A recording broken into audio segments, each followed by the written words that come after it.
Et toujours concernant le nouveau musée intercontinental de l'esclavage, plusieurs personnalités, dont des membres du gouvernement, étaient présentes pour l'occasion. Le ministre des Arts et du Patrimoine culturel soutient que ce musée est un lieu symbolique cimenté par les efforts de nos ancêtres. Il s'agit, selon lui, d'une étape cruciale dans l'histoire de Maurice. Le point avec Jalila Assenet.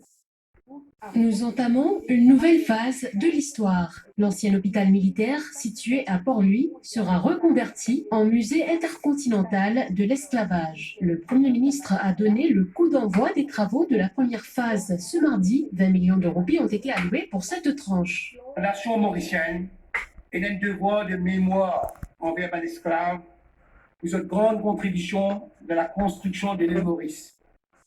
Déraciné par force de ce pays, il participe activement dans le développement socio-économique du pays avec beaucoup de souffrance et humiliation. Cet édifice, qui compte 280 ans d'existence, a été construit par des esclaves en l'an 1740. Ainsi, parmi les objectifs du nouveau musée intercontinental de l'esclavage, reconnaître la contribution économique et sociale des esclaves dans le développement de Maurice. Ce musée-là, c'est un site de conscience. Une conscience pour comprendre mieux l'histoire. Première phase, ce musée-là, il comporte bien sûr des travaux superficiels pour aller vers une structure qui, au fil du temps, finit rajoutée à la structure originale. Mais travaux qui finissent commencer et qui vont terminer en décembre de cette année. En parallèle, et plus important, sa première phase-là, il peut aussi comporte une étape consultative avec le public, à travers une exposition avec thème « À nous casse sa silence-là, à nous casse sa tabou-là ». Si ce lieu servait autrefois à soigner des malades, désormais le musée sera un chemin nécessaire vers la paix, la justice et la réconciliation.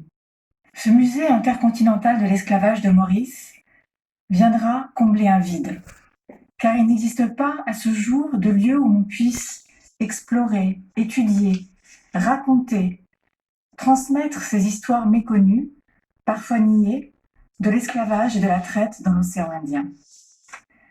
Ce chemin de connaissance, ce chemin de recherche, de conservation, de transmission manquait. Aujourd'hui, c'est donc une étape décisive, un jour où symboliquement, ce pan de l'histoire de la société mauricienne, mais au-delà de l'océan Indien et de toute cette région, mais de l'histoire du monde aussi, fait son entrée au musée. Le musée intercontinental de l'esclavage se retrouve côte à côte avec l'Apravasi Ghat dans la capitale mauricienne. Ce sont ainsi deux périodes distinctes de l'histoire de Maurice qui seront réunies à travers ce projet, l'esclavage et l'engagisme.